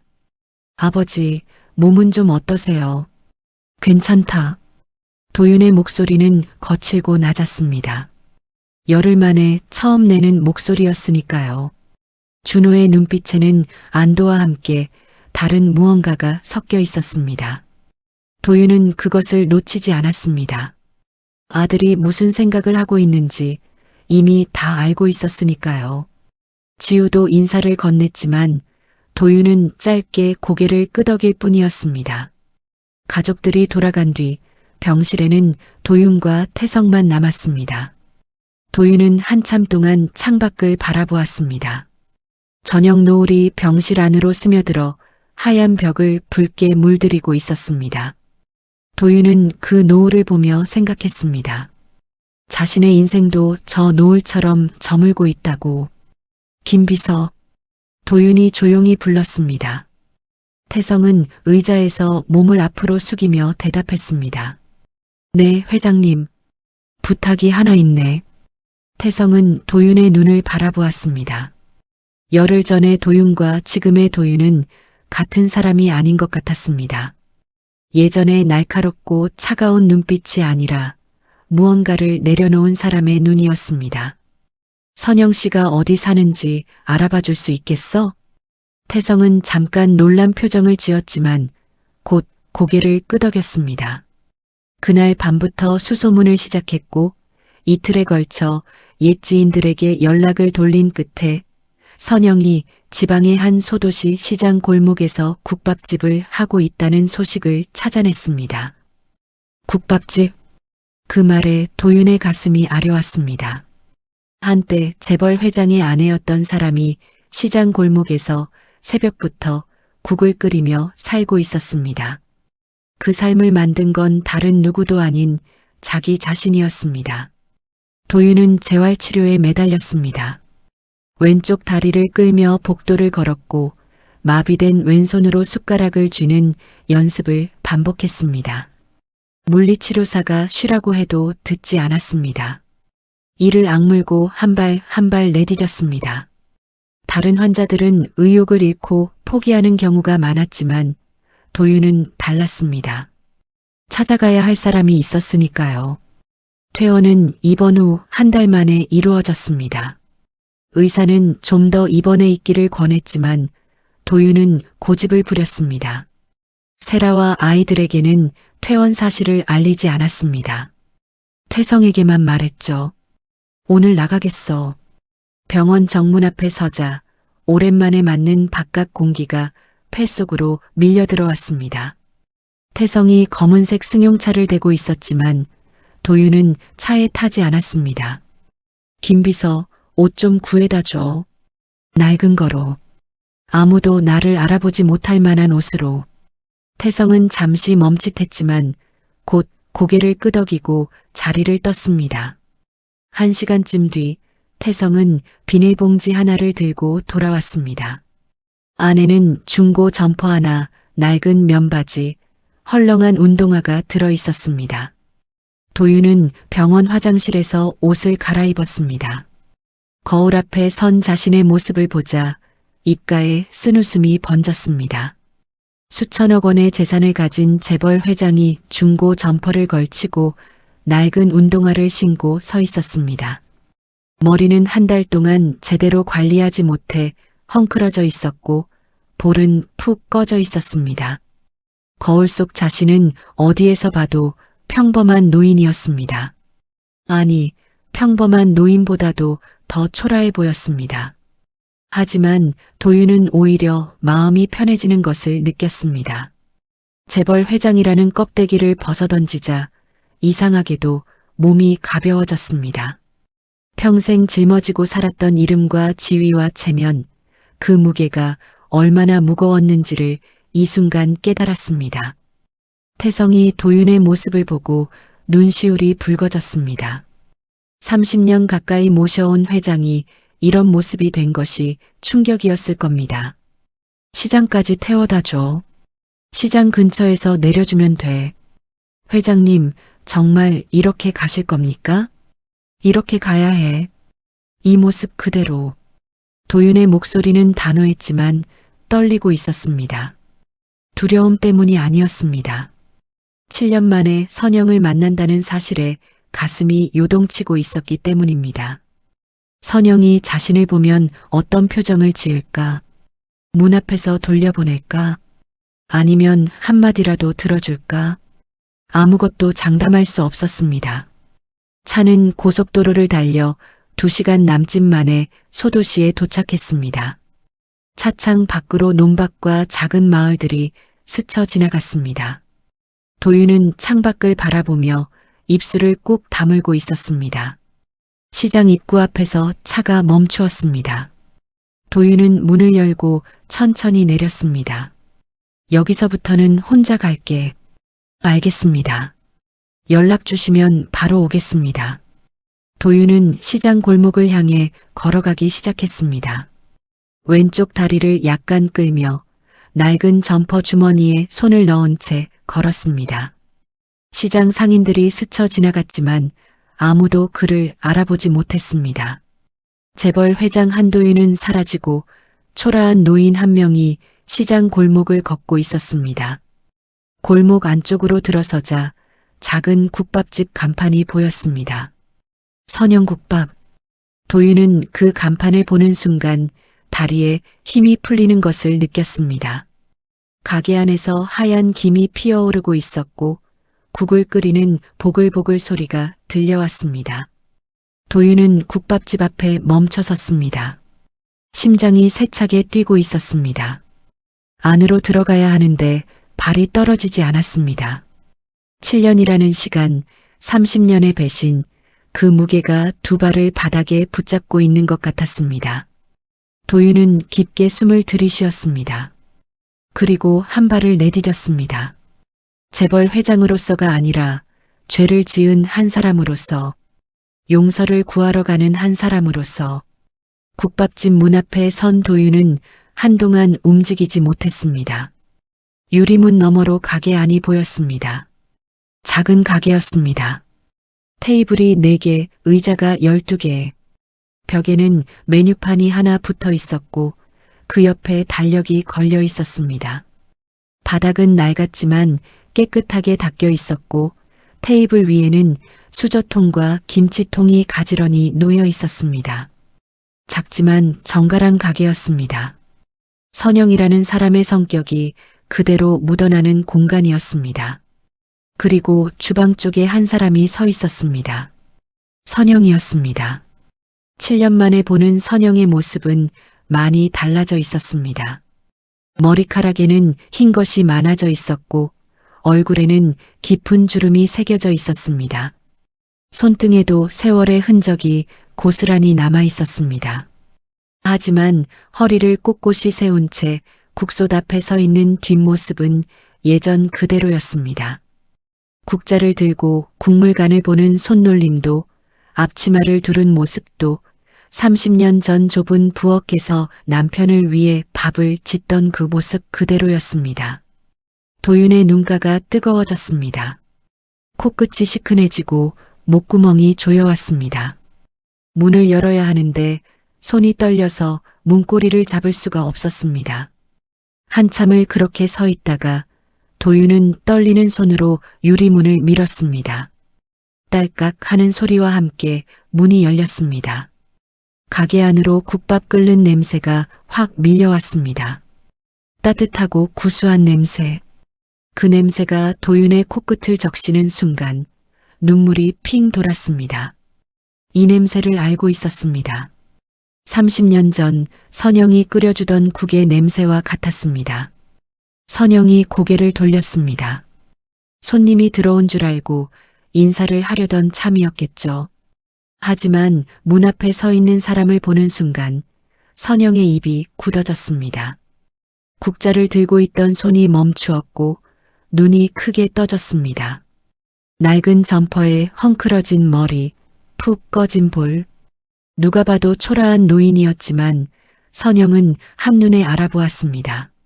30년을 함께 살았던 사람의 눈빛을 잊을 수는 없었을 겁니다. 시간이 멈춘 것 같았습니다. 두 사람은 서로를 바라보며 아무 말도 하지 못했습니다. 도윤은 낡은 점퍼를 입고 문 앞에 서 있었고 선영은 앞치마를 두르고 국자를 든 채 서 있었습니다. 선영의 눈빛이 흔들렸습니다. 놀라움, 당혹감, 그리고 그 뒤에 숨겨진 아주 오래된 감정이 한꺼번에 밀려오는 것 같았습니다. 입술이 미세하게 떨렸습니다. 하지만 선영은 울지 않았습니다. 7년 전 이혼을 통보받던 그 부엌에서도 울지 않았던 사람이었으니까요. 도윤이 먼저 입을 열려 했습니다. 하지만 목이 메어서 소리가 나오지 않았습니다. 입술만 달싹거릴 뿐 말이 되지 않았습니다. 할 말은 산더미처럼 쌓여 있었는데 어떤 말부터 꺼내야 할지 알 수 없었습니다. 도윤은 고개를 숙였습니다. 선영의 얼굴을 똑바로 볼 수가 없었습니다. 선영은 도윤의 모습을 위에서 아래까지 천천히 훑어보았습니다. 낡은 점퍼, 헐렁한 바지, 더러운 운동화, 그리고 왼쪽 다리를 약간 끄는 걸음. 한때 고급 양복을 걸치고 강남 빌딩에서 사람들을 호령하던 그 사람이 시장 골목 국밥집 앞에 이런 모습으로 서 있었습니다. 선영의 눈가가 붉어졌습니다. 하지만 그것은 슬픔인지 분노인지 연민인지 알 수 없는 감정이었습니다. 어쩌면 그 모든 것이 한꺼번에 섞여 있었을 겁니다. 긴 침묵이 흘렀습니다. 가게 안에는 국솥에서 보글보글 끓는 소리만 울리고 있었습니다. 도윤은 고개를 숙인 채 서 있었고 선영은 그런 도윤을 말없이 바라보고 있었습니다. 선영이 먼저 움직였습니다. 국자를 솥에 걸고 앞치마로 손을 닦았습니다. 그리고 천천히 주방에서 나와 테이블 하나의 의자를 빼놓았습니다. 아무 말 없이 도윤은 그 의자를 바라보았습니다. 앉으라는 뜻이었습니다. 문 앞에서 쫓겨나지 않았다는 사실에 도윤은 가슴이 벅차올랐습니다. 다리가 후들거렸지만 한 발 한 발 걸어가 의자에 앉았습니다. 의자가 삐걱거리는 소리가 조용한 가게 안에 울렸습니다. 선영은 주방으로 돌아갔습니다. 그리고 잠시 뒤 국밥 한 그릇을 들고 나왔습니다. 김이 모락모락 피어오르는 뜨거운 국밥이었습니다. 선영은 그 그릇을 도윤 앞에 내려놓았습니다. 숟가락과 젓가락을 가지런히 놓고 깍두기 한 접시도 함께 내밀었습니다. 밥 먹고 가요. 선영의 목소리는 담담했습니다. 떨리지도 않았고 차갑지도 않았습니다. 마치 오래전부터 이 순간을 알고 있었다는 듯이 아주 자연스러운 목소리였습니다. 그리고 그 말은 30년 전 비 오는 날 공장 앞에서 도시락을 건네며 했던 말과 똑같았습니다. 도윤은 그 말을 듣는 순간 참고 있던 눈물이 터져나왔습니다. 소리 없이 눈물이 흘러내렸습니다. 양볼을 타고 턱에서 테이블 위로 뚝뚝 떨어졌습니다. 국밥 김이 도윤의 얼굴을 감싸며 올라왔고 그 따뜻한 김 사이로 눈물이 계속 흘렀습니다. 선영은 맞은편에 앉지 않았습니다. 주방으로 돌아가 다시 국솥 앞에 섰습니다. 등을 보이고 서서 국을 저었습니다. 하지만 국자를 들고 있는 손이 떨리고 있었습니다. 선영도 울고 있었던 겁니다. 다만 도윤에게 그 모습을 보여주고 싶지 않았을 뿐이었습니다. 도윤은 떨리는 손으로 숟가락을 집었습니다. 마비가 남아있는 왼손은 쓸 수 없어서 오른손으로 숟가락을 쥐었습니다. 국물을 한 숟가락 떠서 입에 넣었습니다. 뜨겁고 진한 국물이 입안을 가득 채웠습니다. 그 맛이 30년 전 선영이 끓여주던 그 국물과 같았습니다. 정확히 같았습니다. 소금 간도, 파의 양도, 국물의 깊이도. 선영은 30년 동안 같은 맛을 지키고 있었습니다. 도윤은 국밥을 먹으면서 계속 울었습니다. 숟가락을 든 손이 떨렸고 국물이 턱 아래로 흘러내렸습니다. 68살의 노인이 시장 골목 국밥집에서 국밥 한 그릇을 먹으며 소리 없이 울고 있는 모습. 그것은 누가 봐도 안쓰러운 장면이었을 겁니다. 국밥을 다 먹고 나자 선영이 주방에서 나왔습니다. 손에는 작은 가방 하나가 들려 있었습니다. 낡은 청가방이었습니다. 오래 사용한 흔적이 곳곳에 남아 있었지만 깨끗하게 관리된 가방이었습니다. 선영은 그 가방을 도윤 앞 테이블 위에 조용히 내려놓았습니다. 이거 가져가요. 도윤은 젖은 눈으로 가방을 바라보았습니다. 무슨 가방인지 안에 뭐가 들어있는지 알 수 없었습니다. 하지만 선영의 표정을 보니 이 가방이 단순한 물건이 아니라는 것은 느낄 수 있었습니다. 선영의 눈에는 오래 품고 있던 것을 마침내 내려놓는 사람의 표정이 담겨 있었습니다. 도윤은 가방에 손을 뻗으려다가 멈추었습니다. 떨리는 손가락 끝이 가방의 천에 닿을 듯 말 듯한 거리에서 멈추었습니다. 이 가방을 열면 무언가 달라질 것 같은 예감이 들었습니다. 도윤은 선영을 올려다보았습니다. 선영은 아무 말도 하지 않았습니다. 그저 조용히 서서 도윤이 가방을 받아들기를 기다리고 있었습니다. 그 침묵 속에 7년의 세월이 담겨 있었습니다. 원망도, 분노도, 그리움도, 사랑도, 그 모든 것이 선영의 조용한 눈빛 안에 녹아 있었습니다. 도윤은 천천히 가방을 들어 올렸습니다. 생각보다 가벼웠습니다. 하지만 그 안에 담긴 것의 무게는 도윤이 평생 들어본 어떤 것보다 무거울 것이었습니다. 도윤은 가방을 무릎 위에 올려놓았습니다. 낡은 청가방이었습니다. 군데군데 실밥이 풀려 있었고 손잡이 부분은 닳아서 색이 발해 있었습니다. 하지만 깨끗했습니다. 누군가 오랫동안 소중하게 다뤄왔다는 흔적이 곳곳에 남아 있었습니다. 도윤은 지퍼를 열기 전에 잠시 멈추었습니다. 심장이 세차게 뛰고 있었습니다. 선영이 이 가방을 건네며 보여준 표정이 머릿속에서 떠나지 않았습니다. 무언가를 오랫동안 품고 있다가 마침내 내려놓는 사람의 얼굴. 그 표정이 도윤을 두렵게 만들었습니다. 이 안에 무엇이 들어있을지, 그것을 보고 자신이 감당할 수 있을지 확신이 없었습니다. 선영은 주방 쪽에 서서 등을 보이고 있었습니다. 설거지를 하는 척하고 있었지만 손이 움직이지 않고 있었습니다. 선영도 도윤이 가방을 여는 순간을 기다리고 있었던 겁니다. 도윤은 떨리는 손으로 지퍼를 열었습니다. 지퍼가 천천히 열리며 안쪽이 드러났습니다. 가방 안에는 두 가지가 들어 있었습니다. 하나는 통장이었습니다. 오래된 은행 통장. 표지가 누렇게 변색되어 있었고 가장자리가 달아 있었습니다. 도윤은 통장을 꺼내 천천히 펼쳤습니다. 첫 페이지에 선영의 이름이 적혀 있었고 그 아래로 거래 내역이 빼곡하게 기록되어 있었습니다. 도윤은 처음 몇 줄을 읽다가 숨이 멈추는 것을 느꼈습니다. 첫 번째 입금 기록. 이혼 직후의 날짜였습니다. 위자료가 입금된 날이었습니다. 그 금액은 도윤이 선영에게 건넨 위자료 전액이었습니다. 그리고 그 아래로 출금 기록은 단 한 줄도 없었습니다. 도윤은 다음 페이지를 넘겼습니다. 그 다음 페이지도 마찬가지였습니다.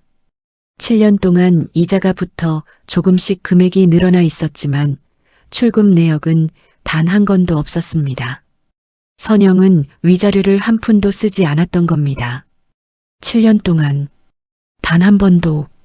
도윤의 손이 심하게 떨리기 시작했습니다.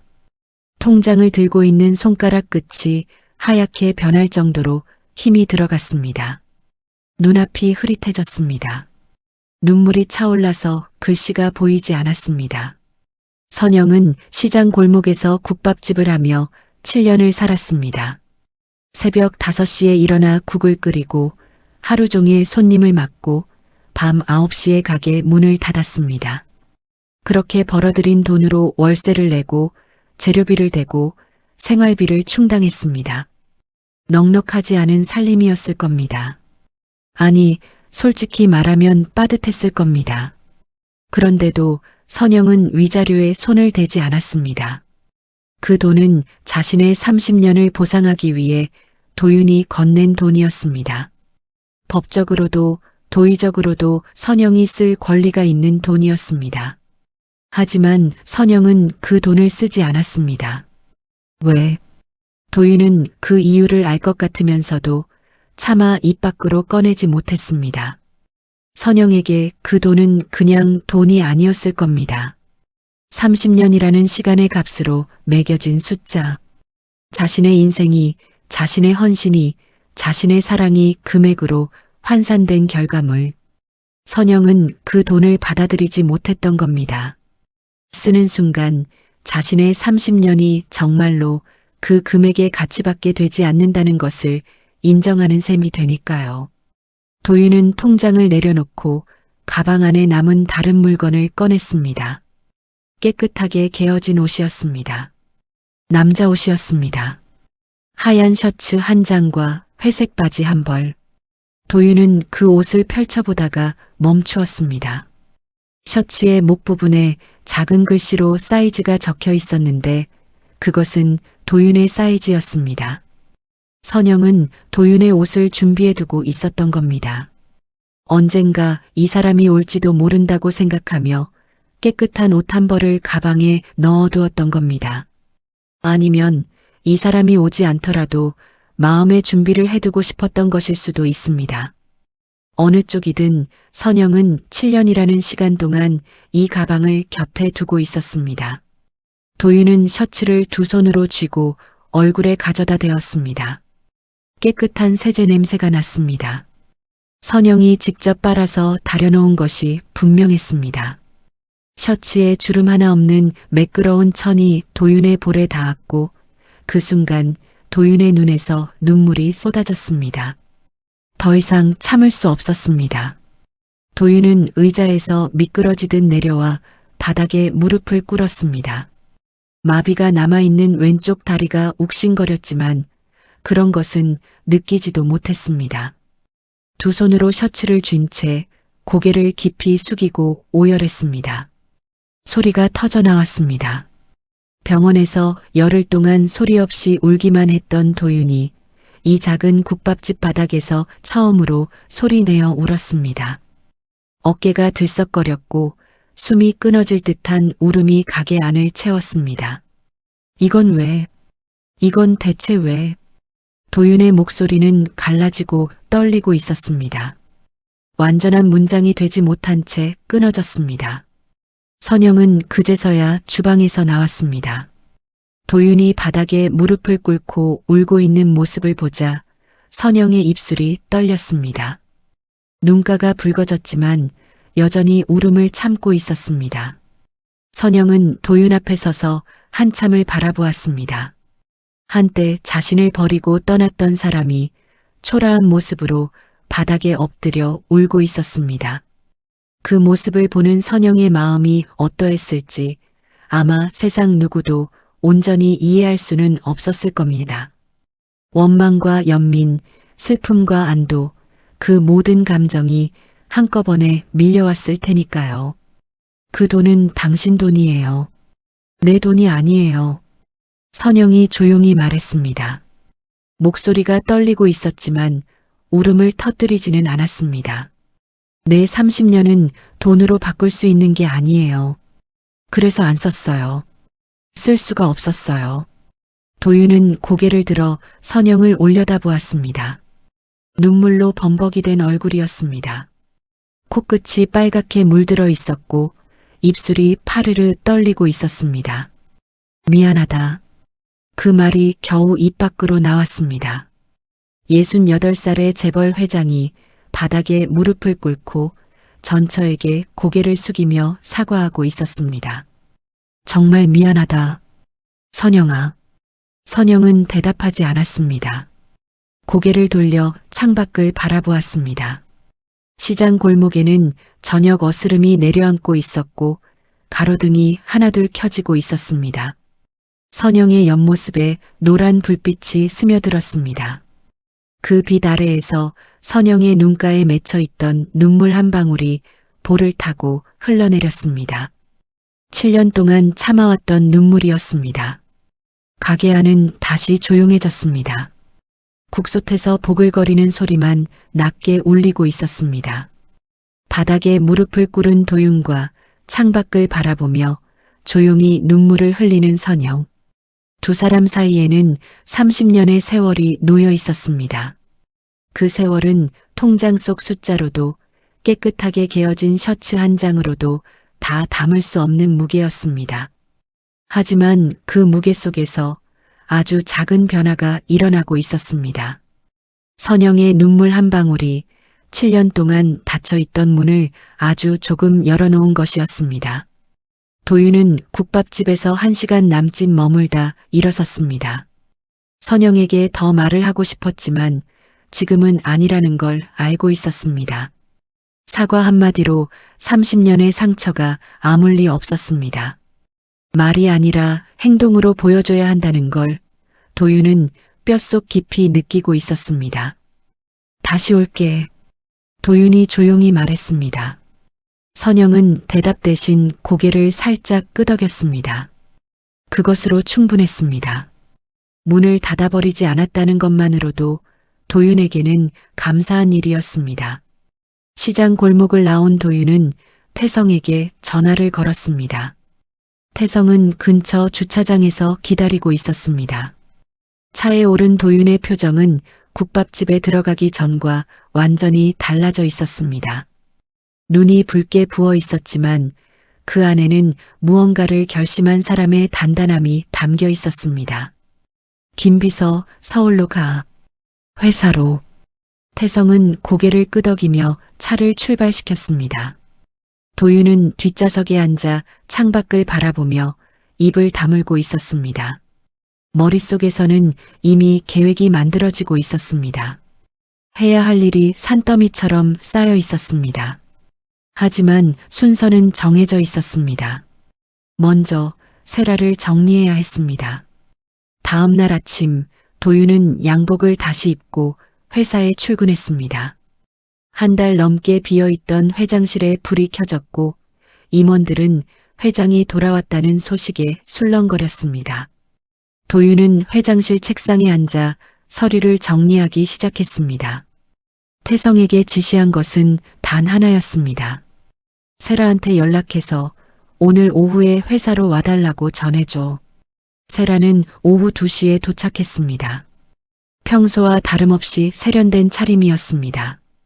회장실 문을 열고 들어온 세라는 화난 표정을 지었습니다. 여보, 벌써 출근하신 거예요? 아직 무리하시면 안 되는데. 도윤은 대답하지 않았습니다. 책상 위에 놓인 서류 한 장을 세라 쪽으로 밀었습니다. 세라는 고개를 갸웃거리며 서류를 집어들었습니다. 그리고 첫 줄을 읽는 순간 얼굴이 굳어졌습니다. 이혼 합의서였습니다. 이게 무슨... 다 들었어. 도윤의 목소리는 낮고 차분했습니다. 하지만 그 차분함 속에는 분노와 결의가 단단하게 뭉쳐 있었습니다. 병원에서 내가 의식이 없는 줄 알았지? 하지만 다 들렸어. 당신이 누구한테 전화해서 뭐라고 했는지. 세라의 얼굴에서 핏기가 빠졌습니다. 입술이 파르르 떨렸습니다. 하지만 금방 표정을 추스르며 반박하려 했습니다. 무슨 오해가 있으신 것 같은데 제가 언제... 오해가 아니야. 도윤이 말을 잘랐습니다. 목소리에 힘이 실려 있었습니다. 이대로 가면 재산은 내가 정리하면 된다. 당신이 한 말이야. 내 옆에서... 세라의 눈이 크게 떠졌습니다. 더 이상 빠져나갈 구멍이 없다는 걸 알았을 겁니다. 세라는 잠시 입술을 깨물더니 이내 태도를 바꿨습니다. 눈물을 글썽이며 도윤의 팔을 잡으려 했습니다. 여보, 그건 그냥 걱정이 돼서 한 말이에요. 당신이 안 깨어나면 어떡하나 싶어서. 도윤은 팔을 빼며 고개를 저었습니다. 서명해. 조건은 변호사가 정리해 줄 거야. 세라의 표정이 차갑게 변했습니다. 눈물이 마르고 입술이 일직선으로 굳어졌습니다. 7년 동안 유지해왔던 다정한 아내의 가면이 완전히 벗겨진 순간이었습니다. 세라는 서류를 테이블 위에 내던지듯 놓고 회장실 문을 열고 나갔습니다. 하이힐 소리가 복도에서 점점 멀어져 갔습니다. 도윤은 닫힌 문을 바라보며 한숨을 내쉬었습니다. 가슴이 후련하면서도 씁쓸했습니다. 7년이라는 시간이 이렇게 허무하게 끝나는구나 싶었지만 동시에 이것이 당연한 결말이라는 것도 알고 있었습니다. 세라와의 이혼 절차는 빠르게 진행되었습니다. 세라는 위자료를 놓고 끝까지 버텼지만 도윤은 법무팀을 통해 세라가 병원에서 했던 행동들을 증거로 확보해 두었습니다. 결국 세라는 합의서에 서명했고 한 달 안에 이혼이 성립되었습니다. 다음은 자식들의 차례였습니다. 이것이 도윤에게는 세라보다 훨씬 더 고통스러운 일이었습니다. 도윤은 태성과 법무팀의 지시에 준호와 지우의 회사 내 활동을 조사하게 했습니다. 결과는 충격적이었습니다. 준호는 해외 법인을 통해 회사 자금을 빼돌리고 있었습니다. 거래처와 짜고 허위 계약을 만들어 수억 원을 자기 계좌로 빼돌린 정황이 확인되었습니다. 지우 역시 회사 법인카드를 개인 용도로 사용하고 있었고 남편의 사업체에 회사 자금을 우회 지원한 흔적이 발견되었습니다. 도윤은 보고서를 읽는 동안 한마디도 하지 못했습니다. 손이 떨렸습니다. 분노 때문이 아니었습니다. 슬픔 때문이었습니다. 자신이 키운 자식들이 자신이 세운 회사의 돈을 빼돌리고 있었다는 사실.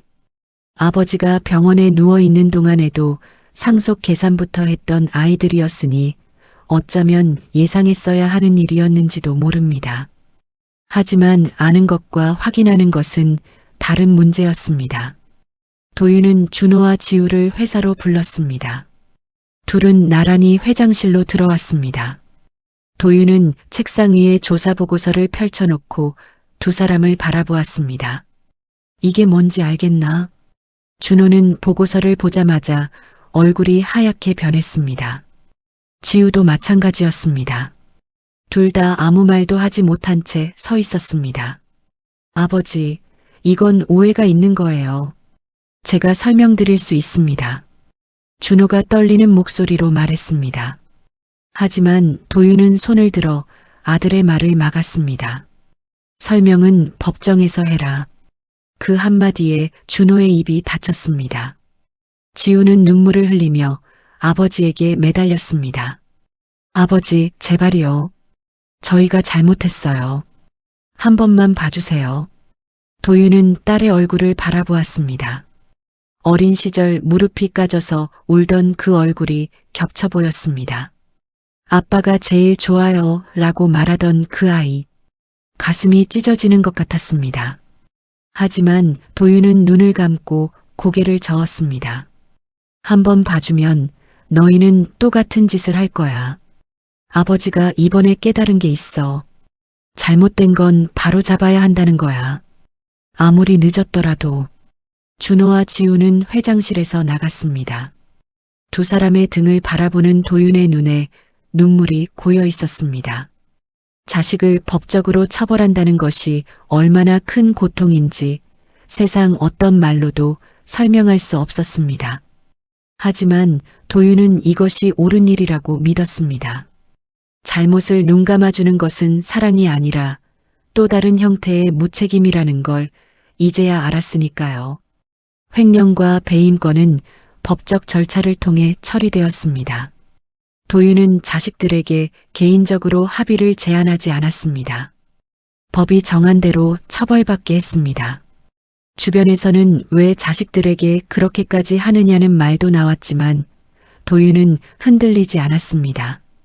세라를 정리하고 자식들의 잘못을 바로잡은 뒤 도윤은 회사 운영 방식을 바꾸기 시작했습니다. 이익만을 쫓던 경영 방침 대신 직원들의 복지를 강화했습니다. 오래된 하청 업체들의 대금을 제때 지급하도록 시스템을 바꾸었고 지역사회를 위한 장학재단을 설립했습니다. 재산의 일부를 사회에 환원하겠다는 계획도 발표했습니다. 임원들은 당혹스러워했습니다. 한 달 전까지만 해도 이익률만 따지던 회장이 갑자기 사회 환원을 이야기하고 있었으니까요. 하지만 도윤의 눈빛을 본 사람들은 알 수 있었습니다. 이 사람이 진심이라는 것을. 모든 정리가 끝난 뒤 도윤은 다시 태성에게 말했습니다. 이제 갈 때가 된 것 같아. 태성은 물었습니다. 어디로 가시겠습니까? 도윤은 창밖을 바라보며 조용히 대답했습니다. 처음으로 돌아가야지. 태성은 더 이상 묻지 않았습니다. 어디로 가는지 이미 알고 있었으니까요. 도윤이 다시 시장 골목을 찾은 건 모든 정리를 마치고 2, 3일이 지난 뒤였습니다. 이번에는 낡은 점퍼가 아니라 깨끗한 옷을 입고 왔습니다. 선영이 가방에 넣어주었던 그 하얀 셔츠와 회색 바지였습니다. 셔츠의 단추를 잠그면서 도윤은 이 옷을 다려서 개어놓았을 선영의 손길을 떠올렸습니다. 국밥집 유리문을 밀고 들어가자 선영이 주방에서 고개를 돌렸습니다. 도윤을 보자 잠깐 멈칫했지만 지난번처럼 크게 놀라지는 않았습니다. 마치 다시 올 줄 알고 있었다는 듯이 조용히 도윤을 바라보았습니다. 도윤은 지난번에 앉았던 자리에 앉았고 선영은 아무 말 없이 국밥 한 그릇을 내왔습니다. 이번에는 울지 않았습니다. 천천히 한 숟가락 한 숟가락 음미하며 먹었습니다. 국물의 온기가 목을 타고 내려가 가슴까지 퍼져나갔습니다. 국밥을 다 먹고 나서 도윤은 맞은편에 앉아있는 선영을 바라보았습니다. 지난번에는 맞은편에 앉지 않았었는데 이번에는 앉아 있었습니다. 그것만으로도 무언가 달라졌다는 것을 느낄 수 있었습니다. 선영아, 내가 다 정리했어요. 이혼도 했고 회사도 사람들한테 맡기기로 했어. 선영은 아무 말 없이 듣고 있었습니다. 표정의 변화는 거의 없었지만 눈빛이 미세하게 흔들리는 것을 도윤은 놓치지 않았습니다. 용서해달라고는 못하겠어. 그럴 자격이 없으니까. 다만 앞으로 남은 시간이라도 당신에게 용서를 빌며 행복하게 살고 싶어. 선영은 한참 동안 도윤을 바라보았습니다. 그리고 천천히 입을 열었습니다. 행복하게 산다는 게 뭔데요? 함께 밥 먹고, 함께 이야기하고, 함께 걸어가는 거. 그게 전부야.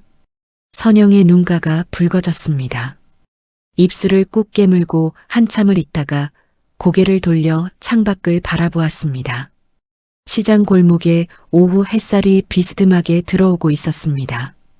당신이 나한테 한 짓 잊어지지 않아요. 7년 동안 매일 밤 원망했어요. 새벽에 국 끓이면서도 가게 문 닫고 혼자 집에 돌아가면서도 매일 당신을 원망했어요. 도윤은 고개를 숙였습니다. 그 원망을 받아들일 준비가 되어 있었습니다. 그런데 원망하면서도 당신 걱정은 멈출 수가 없었어요. 밥은 제대로 먹고 다니나 몸은 괜찮은가? 그 생각이 안 떠나더라고요. 선영의 눈에서 눈물이 한 방울 흘러내렸습니다. 7년 동안 참아왔던 감정이 조금씩 새어나오고 있었습니다. 가방에 옷 넣어둔 거 바보 같죠? 올지 안 올지도 모르는 사람한테 바보 같은 건 나야. 세상에서 제일 소중한 사람을 몰라본 바보. 두 사람은 한참 동안 말없이 앉아 있었습니다. 국밥집 안에는 국솥의 보글보글 소리만 울리고 있었고 창밖에서는 시장 상인들의 목소리가 멀리서 들려왔습니다. 그 침묵은 어색하지 않았습니다. 오히려 30년 전 아무것도 없던 시절에 마주 앉아 밥을 먹던 그때의 공기와 닮아 있었습니다. 그날 이후 도윤은 매일 시장 골목을 찾았습니다. 처음에는 국밥을 먹으러 오는 손님 같았습니다. 들어와서 국밥을 먹고 짧은 인사를 나누고 돌아갔습니다. 선영은 특별히 반기지도 내쫓지도 않았습니다. 그냥 손님에게 밥을 내주듯 도윤에게도 국밥을 내주었습니다. 하지만 며칠이 지나면서 조금씩 변화가 생기기 시작했습니다. 도윤이 가게 정리를 돕기 시작한 겁니다. 손님이 빠진 뒤에 테이블을 닫고 의자를 제자리에 밀어 넣었습니다. 왼손에 마비가 남아 있어서 행주를 쥐는 것도 쉽지 않았지만 오른손으로 꾹꾹 눌러가며 테이블을 닦았습니다. 선영은 처음에 말렸지만 도윤이 듣지 않자 내버려 두었습니다. 일주일이 지나자 도윤은 새벽 5시에 가게 앞에 서 있었습니다. 선영이 문을 열다가 깜짝 놀랐습니다. 이 시간에 웬일이에요? 국 끓이는 거 도울게요. 선영은 어이없다는 표정을 지었습니다. 재벌 회장이 시장 국밥집에서 새벽부터 국을 끓이겠다고 나선 것이니 당연했습니다. 하지만 도윤의 눈빛이 진지한 것을 보고 한숨을 쉬며 앞치마 하나를 건넸습니다. 양파부터 까세요. 도윤은 서툰 손으로 양파를 깠습니다. 칼질이 엉망이었고 양파 때문에 눈물이 나서 연신 눈을 깜빡거렸습니다. 선영은 그 모습을 보며 피식 웃었습니다. 오랜만에 보는 선영의 웃음이었습니다. 그 웃음 한 번에 도윤은 가슴 한쪽이 따뜻해지는 것을 느꼈습니다. 그렇게 한 달이 흘렀습니다. 도윤은 더 이상 서울의 고층 아파트에 살지 않았습니다. 시장 근처에 작은 집을 구해 살기 시작했습니다. 매일 새벽에 일어나 국밥집으로 가고 저녁에 가게 문을 닫은 뒤 선영과 함께 시장 골목을 걸었습니다. 오늘 손님이 많았다. 내일은 날씨가 춥다고 하더라. 그런 소소한 이야기들 뿐이었습니다. 하지만 그 소소한 이야기들 속에서 두 사람 사이의 벽은 조금씩 낮아지고 있었습니다. 선영의 표정이 부드러워졌고 도윤을 바라보는 눈빛에서 경계심이 사라지기 시작했습니다. 어느 날 저녁 가게 문을 닫고 선영이 도윤에게 물었습니다.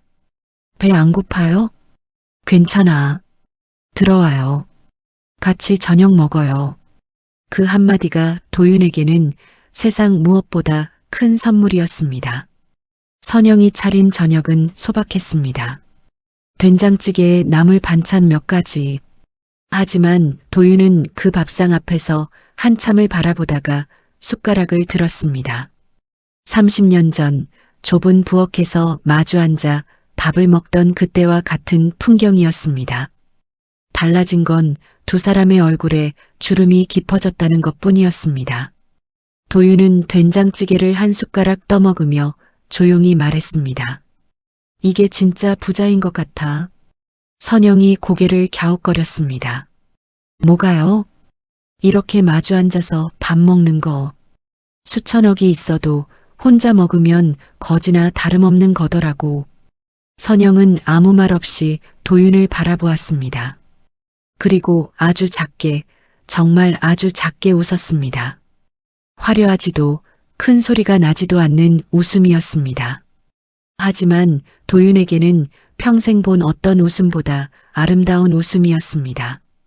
그날 밤 도윤은 집으로 돌아가는 길에 하늘을 올려다보았습니다. 시장 골목 위로 별이 보였습니다. 서울 한복판에서는 볼 수 없었던 별이었습니다. 차가운 밤 공기가 볼을 스쳤지만 가슴속은 따뜻했습니다.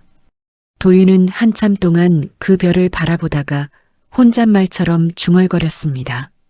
진짜 부자는 돈이 있는 게 아니라 끝까지 곁에 남는 사람이 있어야야.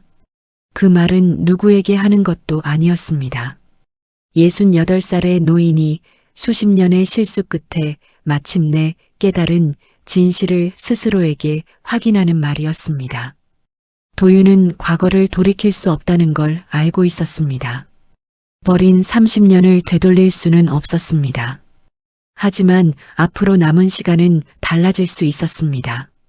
아침에 눈을 뜨면 가게로 가서 선영과 함께 국을 끓이고 저녁에는 마주 앉아 밥을 먹고 시장 골목을 나란히 걸어가는 하루. 거창하지도 화려하지도 않지만 그것이 도윤이 찾은 진짜 인생이었습니다. 늦었지만 도윤은 변했습니다. 그 변화는 후회에서 시작되었지만 후회에서 멈추지 않았습니다. 과거를 바꿀 수는 없어도 남은 날들을 다르게 살 수는 있었습니다.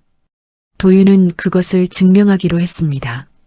말이 아닌 매일의 행동으로 하루하루 한 끼 한 끼 선영의 곁에서 사랑은 화려한 포장지 안에 있지 않았습니다. 비 오는 날 공장 앞에서 도시락을 들고 기다려주던 손, 7년 동안 한 푼도 쓰지 않고 지켜온 통장, 올지 모르는 사람을 위해 개어놓은 깨끗한 셔츠 한 장. 그 안에 있었습니다. 모든 것을 가진 뒤에야 아무것도 가진 게 없었다는 걸 깨달은 한 남자의 이야기가 오늘 밤 여러분의 가슴에도 오래 남기를 바랍니다. 마지막으로 구독과 좋아요 부탁드리면서 지금까지 사람 책방이었습니다.